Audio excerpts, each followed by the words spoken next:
अस्सलाम वालेकुम दोस्तों, ਤੁਸੀਂ ਵੇਖ ਰਹੇ ਹੋ ਪਾਕ ਪੰਜਾਬ ਟੀਵੀ ਤੇ ਮੈਂ ਹਾਂ ਤੁਹਾਡਾ ਦੋਸਤ ਅਬਦੁਲ ਵਾਹਿਦ। ਸਭ ਤੋਂ ਪਹਿਲੇ ਤੁਸੀਂ ਆਪਣੇ ਚੈਨਲ ਨੂੰ ਕਰੋ ਸਬਸਕ੍ਰਾਈਬ ਤੇ ਨਾਲ ਹੀ ਬੈਲ ਆਈਕਨ ਨੂੰ ਕਰੋ ਓਕੇ, ਤਾਂ ਸਾਡੀ ਅਗਲੀ ਵੀਡੀਓ ਦਾ ਨੋਟੀਫਿਕੇਸ਼ਨ ਤੁਹਾਡੇ ਤੱਕ ਪਹੁੰਚੇ। ਤੁਸੀਂ ਉਹ ਵੀਡੀਓ ਵੇਖੋ ਸਭ ਤੋਂ ਪਹਿਲੇ। ਦੋਸਤੋ ਮਾਸ਼ਾਅੱਲਾ ਅੱਜ ਆਪਾਂ ਤੁਹਾਡੇ ਵਾਸਤੇ 5 ਏਕੜ ਜ਼ਰਾਈ ਜ਼ਮੀਨ ਦੀ ਵੀਡੀਓ ਲੈ ਕੇ ਹਾਜ਼ਰ ਹੋਏ ਹਾਂ। ਇਨਸ਼ਾਅੱਲਾ ਉਮੀਦ ਹੈ ਕਿ ਤੁਹਾਨੂੰ ਬੜੀ ਪਸੰਦ ਆਵੇਗੀ। ਦੋਸਤੋ ਆਪਣਾ ਇਲਾਕਾ ਹੈ ਤਹਿਸੀਲ ਆਰਫ ਵਾਲਾ, ਜ਼ਿਲ੍ਹਾ ਪਾਕਪਤਨ ਤੇ ਖਾਸ ਕਰ ਜਿਹੜੀ 5 ਏਕੜ ਜ਼ਮੀਨ ਹੈ ਇਹਦੀ ਜਿਹੜੀ ਕਿ ਬਿਹਤਰੀਨ ਜਿਹੜੀ ਕਿ ਇਹਦੇ ਵਿੱਚ ਗੱਲ ਹੈਗੀ ਉਹ ਇਹ ਕਿ ਇਹਦੇ 4 ਚੁਫੇਰੇ ਰਸਤੇ ਲੱਗਦੇ ਨੇ ਕਿ ਮਾਸ਼ਾਅੱਲਾ ਇਸ 5 ਏਕੜ ਜ਼ਮੀਨ ਦਾ ਬਹੁਤ ਵੱਡਾ ਫਰੰਟ ਹੈ। ਇਹ ਆਪਾਂ ਜਾ ਰਹੇ ਹਾਂ, ਇਹ ਮੋਟਰਸਾਈਕਲ ਤੇ ਨਾਲ ਆਪਾਂ ਤੁਹਾਨੂੰ ਭਰਾਵਾਂ ਦਿਖਾਵਾਂਗੇ ਕਿ ਇਹਦੇ 4 ਚੁਫੇਰੇ ਦੇ ਰਸਤੇ ਹੀ ਲੱਗਦੇ ਨੇ। ਇਹ ਜਿੱਥੇ ਆਪਾਂ ਖੜੇ ਹਾਂ ਇੱਥੇ ਰਸਤਾ ਲੱਗਦਾ ਹੈ ਇਹਨੂੰ ਕਿ ਸੱਜੇ ਹੱਥ ਜਾ ਰਿਹਾ ਹੈ। ਜਿੱਥੋਂ ਮੂਵ ਸ਼ੁਰੂ ਕੀਤੀ ਹੈ ਇੱਥੇ ਵੀ ਸੱਜੇ ਹੱਥ ਰਸਤਾ ਜਾ ਰਿਹਾ ਹੈ ਜਿਹੜਾ ਕਿ ਤੋੜ ਜਾਂਦਾ ਹੈ ਜ਼ਮੀਨ ਤੱਕ। ਤੇ ਜਿੱਥੇ ਆਪਾਂ ਇਸ ਟਾਈਮ ਜਾ ਰਹੇ ਹਾਂ ਸਾਹਮਣੇ ਲੱਗਦਾ ਹੈ ਲਿੰਕ ਰੋਡ, ਤੇ ਲਿੰਕ ਰੋਡ ਦਾ ਵੀ 1 ਏਕੜ ਦਾ ਫਰੰਟ ਹੈਗਾ। ਦੋਸਤੋ ਇੱਕ ਸਾਈਡ ਤੇ ਫਰੰਟ ਇਹਦਾ ਮੁਕੰਮਲ ਹੈਗਾ, 5 ਕਿੱਲੇ ਦਾ ਫਰੰਟ ਬਣਦਾ ਹੈ ਇੱਕ ਸਾਈਡ ਤੇ ਕੱਚੇ ਰਸਤੇ ਦਾ। ਜਿੱਥੋਂ ਜ਼ਮੀਨ ਸ਼ੁਰੂ ਹੁੰਦੀ ਪਈ ਉੱਥੇ 1 ਏਕੜ ਦਾ ਇਹਨੂੰ ਲਿੰਕ ਰੋਡ ਦਾ ਫਰੰਟ ਲੱਗਦਾ ਹੈ। ਫਿਰ ਉਸ ਤਰ੍ਹਾਂ ਹੀ 1 ਏਕੜ ਦਾ ਇਹਨੂੰ ਬੈਕ ਸਾਈਡ ਤੇ ਫਰੰਟ ਲੱਗਦਾ ਹੈ। ਮਿਸਾਲ ਤੌਰ ਤੇ ਜਿੱਥੋਂ ਰਕਬਾ ਸ਼ੁਰੂ ਹੁੰਦਾ ਪਿਆ ਫਰੰਟ ਉੱਥੇ 1 ਏਕੜ ਲਿੰਕ ਰੋਡ ਦਾ ਇਸ ਜ਼ਮੀਨ ਨੂੰ ਫਰੰਟ ਲੱਗਦਾ ਹੈ।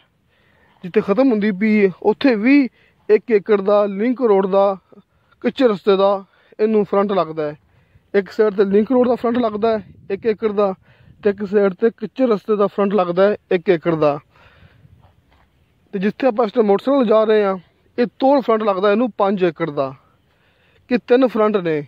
ਇਹ ਆਪਾਂ ਪਹੁੰਚ ਆਏ ਹਾਂ ਜਿਹੜਾ ਕਿ ਲਿੰਕ ਰੋਡ ਹੈਗਾ। ਆਪਾਂ ਦਿਖਾ ਰਹੇ ਹਾਂ ਕਿ ਆਰਫਲ ਸ਼ਹਿਰ ਤੋਂ ਮੇਨ ਰੋਡ ਤੋਂ ਆ ਰਿਹਾ ਹੈ। ਆਪਾਂ ਖੜੇ ਹਾਂ ਮੇਨ ਰੋਡ ਤੋਂ ਸਿਰਫ 1.5 ਕਿਲੋਮੀਟਰ ਅੰਦਰ ਆ ਕੇ। ਦੋਸਤੋ ਮੇਨ ਰੋਡ ਇਹ ਪਾਕਪਤਨ ਮੁਲਤਾਨ ਬੂਰਾ ਵਿਆੜੀ ਮੇਨ ਰੋਡ, ਉੱਥੋਂ ਆਪਾਂ ਖੜੇ ਹਾਂ ਤਕਰੀਬਨ ਕੋਈ 1.5 ਕਿਲੋਮੀਟਰ ਅੰਦਰ ਆ ਕੇ।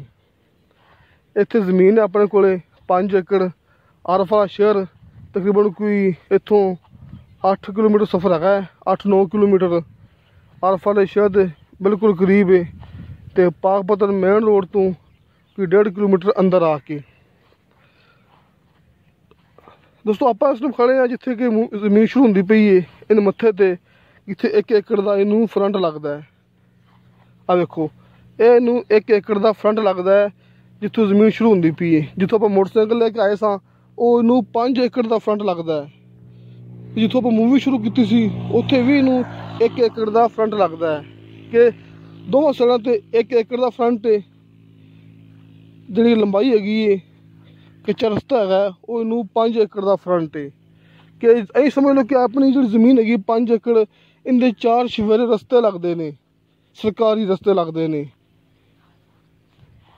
ਟਿਊਬਲ ਮੌਜੂਦ ਹੈ, ਇੰਤਹਾਈ ਮਿੱਠਾ ਪਾਣੀ ਹੈ। ਤੇ ਕਿਸੇ ਦੋਸਤ ਨੇ ਇਹ ਜ਼ਮੀਨ ਖਰੀਦ ਕੇ ਦੇਣੀ ਵੀ ਠੇਕੇ ਤੇ, ਦੋਸਤੋ ਦਾ ਠੇਕਾ ਮਿਲੇਗਾ ਤੁਹਾਨੂੰ ਕਮ ਅਜ਼ ਕਮ 1,10,000 ਰੁਪਇਆ। ਦੋਸਤੋ ਫੀ ਏਕੜ ਦਾ ਠੇਕਾ ਮਿਲੇਗਾ ਤੁਹਾਨੂੰ 1,10,000 ਰੁਪਇਆ। ਦੋਸਤੋ ਇਹ ਡਿਮਾਂਡ ਦੀ ਗੱਲ ਹੁੰਦੀ ਹੈ। ਹੁਣ ਸਾਡੇ ਇਲਾਕੇ 'ਚ ਜ਼ਮੀਨ ਮਹਿੰਗੀ ਹੈ ਇਸ ਵਾਸਤੇ। ਇਹ ਤਹਿਸੀਲ ਆਰਫ ਵਾਲਾ, ਜ਼ਿਲ੍ਹਾ ਪਾਕਪਤਨ, ਇੱਥੇ ਜ਼ਮੀਨ ਮਹਿੰਗੀ ਹੈ ਇਸ ਵਾਸਤੇ ਕਿਉਂਕਿ ਇੱਥੇ ਠੇਕੇ ਜ਼ਿਆਦਾ ਨੇ। ਹਰ ਫਸਲ ਹੁੰਦੀ ਹੈ, ਕੋਈ ਫਸਲ ਐਸੀ ਨਹੀਂ ਹੈਗੀ ਜਿਹੜੀ ਸਾਡੇ ਇਸ ਇਲਾਕੇ 'ਚ ਨਾ ਹੁੰਦੀ ਹੋਵੇ। ਆਲੂ, ਮਕਈ, ਕਮਾਦ, ਕਿ ਹਰ ਫਸਲ ਇੱਥੇ ਹੁੰਦੀ ਸਾਡੇ ਇਸ ਇਲਾਕੇ 'ਚ। ਦੋਸਤੋ ਇਹਦੀ ਡਿਮਾਂਡ ਕੀਤੀ ਹੈ ਮਾਲਕ ਨੇ 31 ਲੱਖ ਰੁਪਇਆ। ਦੋਸਤੋ 31 ਲੱਖ ਰੁਪਇਆ ਫੀ ਏਕੜ ਦੀ ਡਿਮਾਂਡ ਹੈ। ਕਮੀ ਪੇਸ਼ੀ ਪਿਆਰ ਮੁਹੱਬਤ ਹੋ ਜਾਏਗਾ। ਤੇ ਇਹ ਨਹੀਂ ਸਮਝਣਾ ਕੀਮਤ ਘਣੀ ਹੈਗੀ ਕਿਉਂਕਿ ਮੈਂ ਤੁਹਾਨੂੰ ਦੱਸ ਚੁੱਕਿਆ ਜੇ ਠੇਕਾ ਹੈਗਾ ਉਹ ਤੁਹਾਨੂੰ ਮਿਲੇਗਾ 1 ਏਕੜ ਦਾ 1,10,000 ਰੁਪਇਆ ਮੁਕੰਮਲ ਗਰੰਟੀ ਨਾਲ। ਇਹ ਆਪਣੀ ਗਰੰਟੀ ਹੈ। ਤੁਸੀਂ ਮੌਕੇ ਤੱਕ ਜ਼ਮੀਨ ਚੈੱਕ ਕਰ ਸਕਦੇ ਜੇ। ਤੁਸੀਂ ਇਨਸ਼ਾਅੱਲਾ ਖੁਸ਼ ਹੋ ਜਾਓਗੇ ਕਿ ਆਸ-ਪਾਸ 2-3 ਗਾँव ਹੈਗੇ ਨੇ ਇਹਦੇ, ਕਿ ਬੜੀ ਅੱਛੀ ਲੋਕੇਸ਼ਨ ਹੈਗੀ ਹੈ। ਤੁਸੀਂ ਇੱਥੇ ਆਪਣਾ ਡੇਰਾ ਵੀ ਬਣਾ ਸਕਦੇ ਹੋ। ਤੁਸੀਂ ਦੋਸਤੋ ਖੁਦ ਹਿਸਾਬ ਲਗਾ ਲਓ ਕਿ ਜਿਹੜੀ ਜ਼ਮੀਨ ਦਾ ਤੁਹਾਨੂੰ ਫੀ ਏਕੜ ਦੇ ਹਿਸਾਬ ਨਾਲ 1,10,000 ਠੇਕਾ ਮਿਲੇਗਾ ਸਾਡੀ ਗਰੰਟੀ ਨਾਲ, ਉਹ ਜ਼ਮੀਨ ਕਿੰਨੀ ਕੁ ਬਿਹਤਰੀਨ ਹੋਣੀ ਚਾਹੀਦੀ ਹੈ। ਤੇ 31 ਲੱਖ ਰੁਪਇਆ ਡਿਮਾਂਡ ਹੈ ਜਿਹਦੇ ਵਿੱਚੋਂ ਵੀ ਕਮੀ ਪੇਸ਼ੀ ਪਿਆਰ ਮੁਹੱਬਤ ਹੋ ਜਾਏਗਾ। कि ठेके के लिहाज नाल साडी इत्थे इलाके दी ज़मीन सस्ती है, ये नहीं कहना ਸਾਡੇ ਇਲਾਕੇ ਦੀ ਜ਼ਮੀਨ ਮਹਿੰਗੀ ਹੈ। ਨਹੀਂ ਦੋਸਤੋ, ਠੇਕੇ ਦੇ ਹਿਸਾਬ ਨਾਲ, ਠੇਕੇ ਦੇ ਲਿਹਾਜ਼ ਨਾਲ ਸਾਡੇ ਇਸ ਇਲਾਕੇ ਦੀ ਜ਼ਮੀਨ ਸਸਤੀ ਹੈ। ਕਿਉਂਕਿ ਜਿਹੜੀ ਜ਼ਮੀਨ ਸਸਤੀ ਹੁੰਦੀ ਹੈ, ਇਹ 10 ਲੱਖ ਦਾ ਏਕੜ ਹੁੰਦਾ ਹੈ, ਉੱਥੇ ਠੇਕੇ ਨਹੀਂ ਹੁੰਦੇ ਹੈਗੇ। ਠੇਕੇ ਉੱਥੇ ਬਹੁਤ ਹੀ ਘੱਟ ਹੁੰਦੇ ਨੇ। ਇਸ ਵਾਸਤੇ ਸਾਡੀ ਜ਼ਮੀਨ ਮਹਿੰਗੀ ਹੈ, ਇੱਥੇ ਠੇਕਾ ਵੀ ਜ਼ਿਆਦਾ ਹੈ। 1,10,000 ਰੁਪਇਆ ਮੁਕੰਮਲ ਗਰੰਟੀ ਨਾਲ ਫੀ ਏਕੜ ਦਾ ਠੇਕਾ ਤੁਹਾਨੂੰ ਮਿਲੇਗਾ। ਦੋਸਤੋ, ਇਹ 5 ਏਕੜ ਜ਼ਮੀਨ ਹੈ, 5 ਏਕੜ ਜ਼ਰੂਰੀ ਜ਼ਮੀਨ ਹੈ। 4 ਸ਼ਵੇਰੇ ਇਹਦੇ ਰਸਤੇ ਲੱਗਦੇ ਨੇ। ਮੈਂ ਭਰਾਵਾਂ ਨੂੰ ਦੱਸ ਚੁੱਕਿਆ ਕਿ ਬੜੀ ਬਿਹਤਰੀਨ ਜ਼ਮੀਨ ਹੈ, ਆਪਣੇ ਆਰ-ਪਾਰ ਇਲਾਕੇ ਦੀ ਹੈ। ਆਪਣੇ WhatsApp ਨੰਬਰ ਤੇ ਕਾਲ ਨੰਬਰ ਤੁਹਾਨੂੰ ਭਰਾਵਾਂ ਨੂੰ ਸਾਹਮਣੇ ਸਕਰੀਨ ਤੇ ਨਜ਼ਰ ਆ ਜਾਣਗੇ।